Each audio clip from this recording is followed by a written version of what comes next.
During the summer of 2020, I set about compiling a series of videos based around the many disused lines I found on the Ordnance Survey maps of Leicestershire. My first video was the introduction, which set out the intended films. What you see today is an outroduction, a summary of the completed videos and lessons learned. Here's the original map from the first few videos.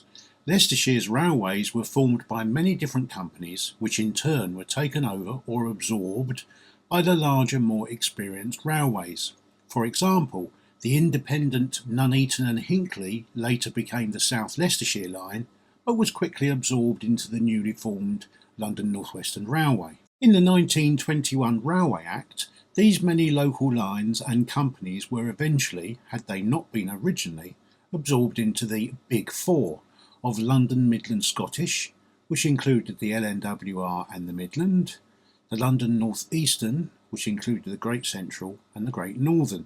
The other two were Southern and the Great Western, which did not affect Leicestershire and Rutland. However, there were 5 joint and independent lines which were not affected, and these count for a large proportion of railways in the counties. Therefore, when the Grouping Act was enshrined into law, I have not allowed for the change on my maps, making it clear the origins of the railways. The term railway is ambiguous, as is the allocation of the first railway. 2025 is the bicentenary of the Stockton and Darlington, which despite claims is not the first public railway, nor the first to convey passengers, nor the first to be hauled by steam, but rather the success of the railway highlights the effectiveness of public transport. It is noted in some industrial history publications that the Leicester and Swannington is recorded as the 4th oldest railway, and yet there are at least 20 chronologically earlier, and many more when deciding what we mean by railway and tramway. The Charnwood Forest Canal, designed by William Jessop, had a wagonway at either end, delivering coal from the mines to the canal, and from the canal to the wharf at Loughborough. Further north is the Wollerton Wagonway, built with wooden tracks and completed in 1604 at the cost of £166. But railways go back further than that. There are a number of quarry connections discussed in this film, of which there are far too many to include here. The individual videos capture each of those smaller connections, but the larger ironstone quarry networks of Highdyke, Holwell, Cottesmore and Woolsthorpe all get a mention here. In case you hadn't noticed, I was born in Essex. Expect a video on that county. And my pronunciations of places such as Lewsby, Lubenham, Witham, Lear, Ryle, and confusions between e.g. Hobie and Groby continue. But I digress. As Leicestershire's railway history concerns the movement of coal, lime, granite and iron, the story starts with the canals and the Charnwood Forest Wagonway of 1794, using iron-edged rails built by William Jessop. The canal wagonway quickly fell out of use after a major flood of 1799. The Ticknall tramway of 1804, built by Benjamin Outram, who favoured plate tracks, supplied the Ashby Canal with limestone, and also the Belvoir Castle Railway, advised by Jessop and completed 1814, supplying the castle with coal and beer from Muston Gorse Wharf on the Grantham Canal. The Erewash Valley started supplying Leicester and Loughborough with cheaper coal after the collapse of the Charnwood Forest Canal, and subsequently the Leicester and Swannington Railway was formed and opened for business on the 14th of July 1832 with Robert Stevenson as engineer. The following year, the Swannington Incline opened and connected to the Coal-Orton Tramway, whose terminus met the Ticknall Tramway.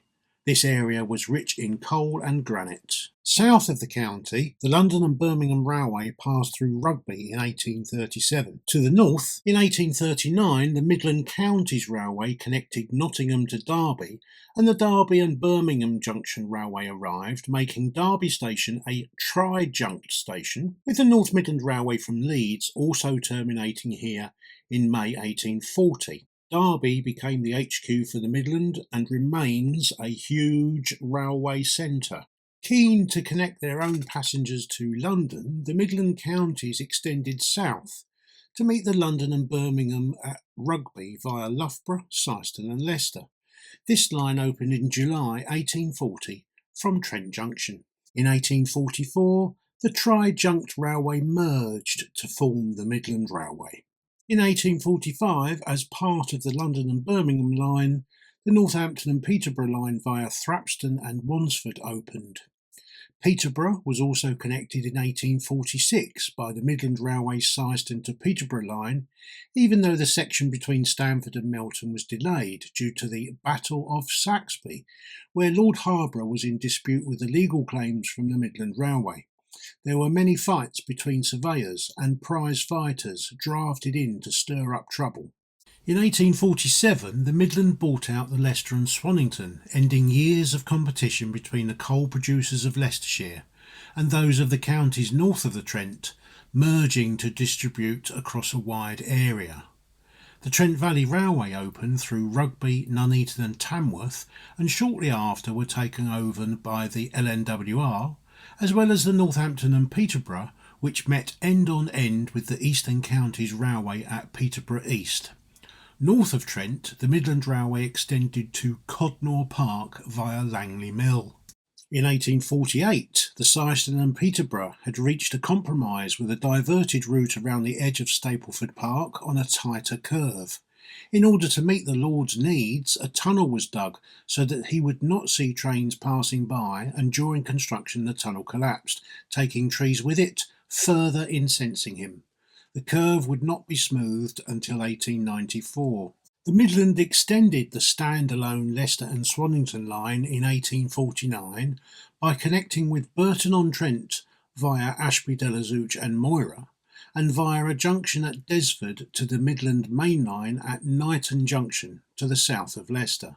The LNWR, hoping to connect to Peterborough north of Northampton, started the Rugby and Stamford line, but only reached Rockingham in 1850 due to problems in constructing Moorcott Tunnel. Meanwhile, the Great Northern operated the new Ambergate, Nottingham and Boston Junction Railway to Grantham's first station via Bottisford.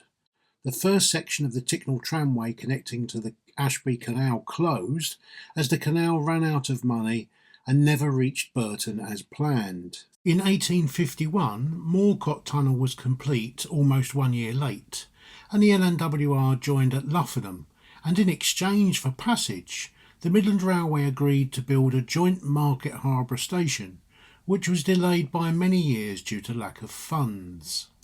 In 1852, the Great Northern constructed their Towns line, calling at a newly built Grantham, replacing the Ambergate temporary station, and Peterborough via Hitchin and King's Cross. As part of the Syston and Peterborough Railway, the North Curve at Syston was constructed in 1854. Today it is the tightest curve on the railway network, and when electrification comes will need to be straightened, which will be sorry news for Syston's Sailing Club. The Marquis of Exeter's railway was completed in 1856, connecting Stamford to a bay road at Essendine. The railway remained independent until 1948, but Great Northern operated their line, although no access from the GNR main line was possible until much later. The Midland Railway, still without a direct connection to London, were able to complete Market Harborough and connect as far as Hitchin in 1857 via Kettering, Bedford and Shefford. The LNWR, who ran Market Harborough jointly with the Midland, opened a new line to Northampton in 1859. The station was becoming a bottleneck with 5 destinations sharing 2 platforms. At Sileby, the Midland connected to Mount Sorrel Quarry and their pink granite quarry, perfect for ballast. Following the success that the Stamford and Essendine brought, Bourne welcomed its first railway station in 1860.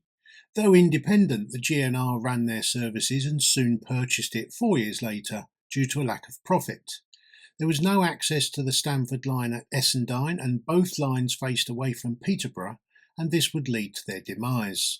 The Nuneaton and Hinckley Railway opened in 1861, and before trains were running, the second section was authorised under the banner South Leicestershire Line and opened its extension to Leicester in 1864. Much of the permanent way was built with gravel from the quarries it connected to at Croft, Stoney and Enderby.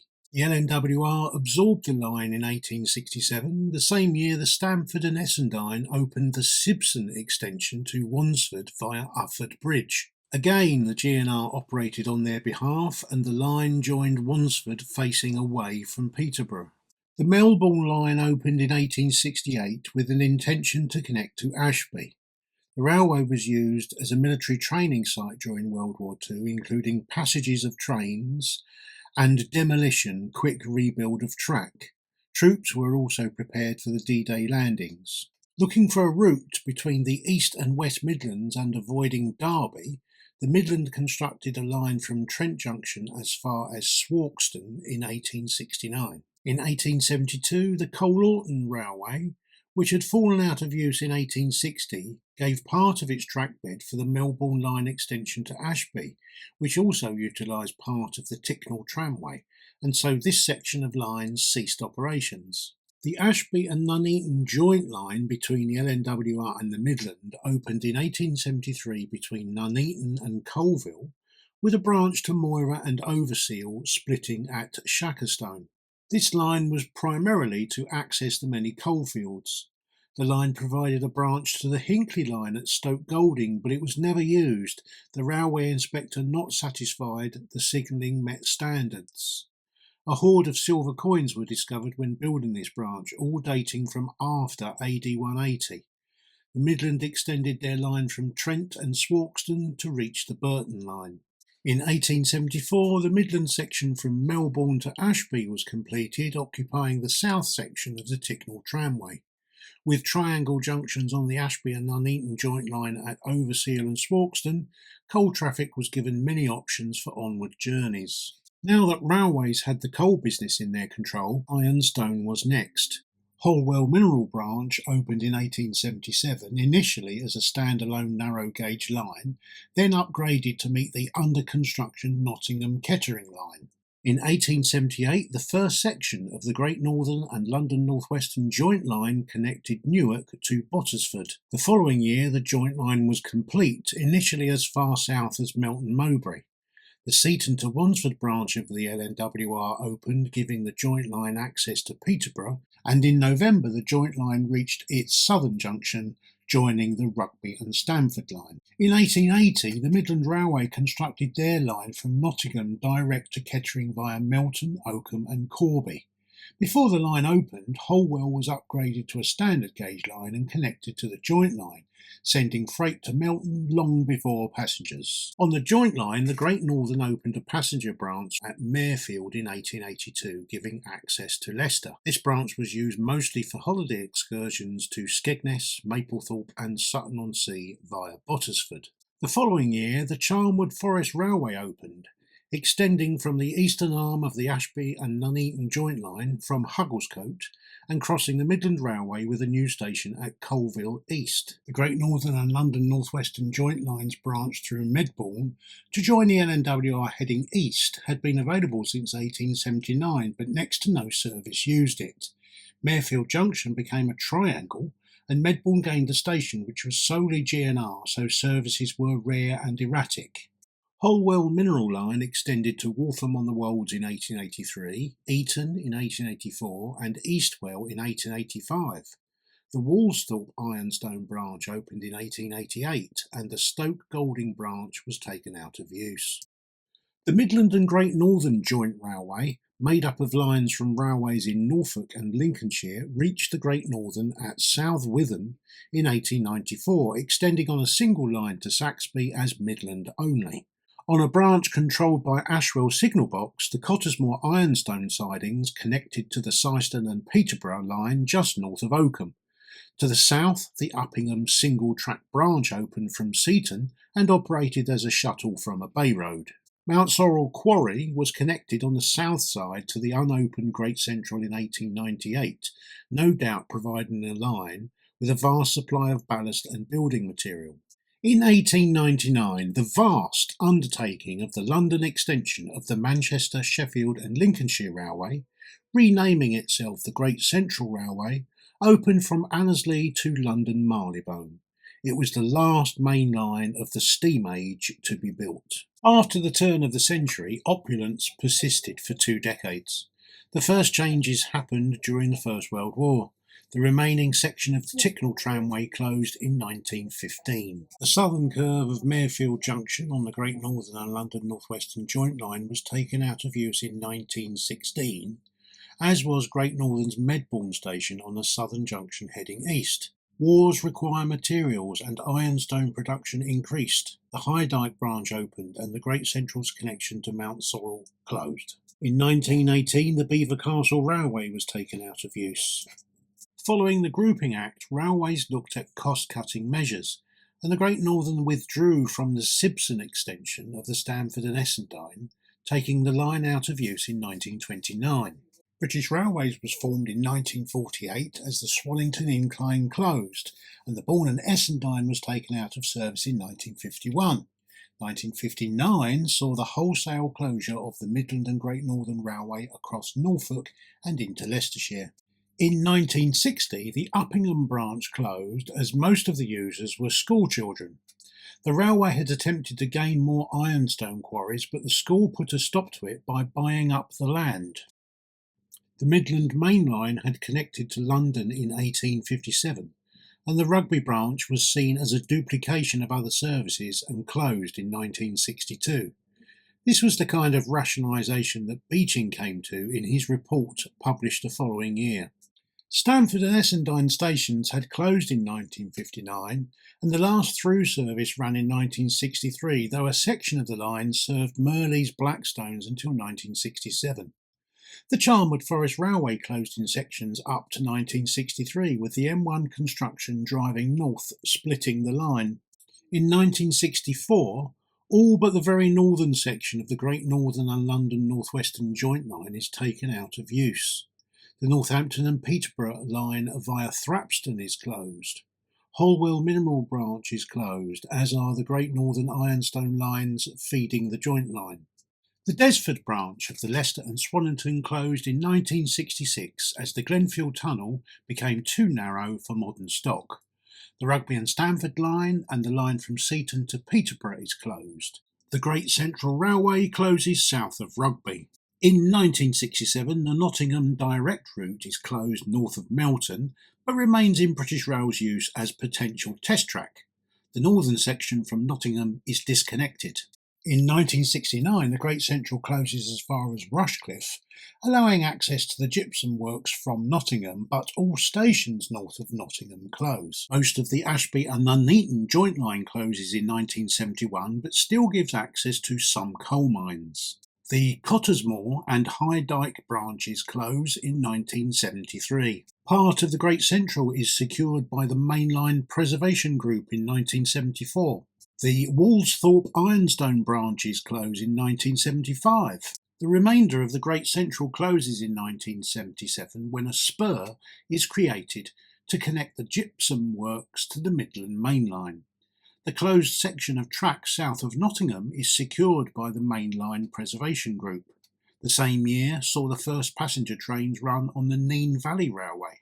The Melbourne line, which had returned to freight use after the war, is closed to all traffic in 1980. The Rutland Railway Museum, now Rocks by Rail Ironstone Museum, secures a section of the old Cottesmore branch and many of the remaining machinery, including drag lines. The Northampton to Market Harborough line closes despite several attempts to restart a service in 1981. The remaining coal branches on the Ashby and Nuneaton joint line close. In 1988, the remaining section of the Great Northern and London North Western joint line north of Bottisford is closed and lifted. The Battlefield Heritage Line secures a section of track south of Shackerstone in 1992, including several stations and their buildings. The Mount Sorrel Quarry Line is reconnected as a heritage railway in 2015. This is a brief outline of the railways of Leicestershire and Rutland. Each of these lines has a story to tell in much more detail by visiting the video for each one. Thank you for your support and all of your subscriptions, and I look forward to seeing you in the next video.